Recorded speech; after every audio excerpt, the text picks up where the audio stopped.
ইলিশ পোলাও রান্না, মাছগুলো তুলে নিলাম। তেজপাতা, দারচিনি দিয়ে দিলাম।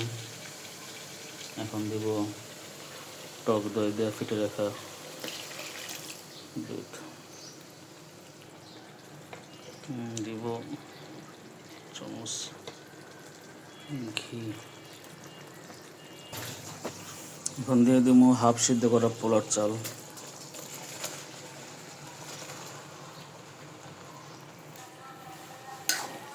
ঘি, কাঁচামরিচ দিয়ে চালটা মিশিয়ে নিতেছি ভালো করে। যে ইলিশ মাছ রাখছি, মাছখানে দিয়ে দিব, বিছাই দিব একটু করে। দিয়ে দিছি।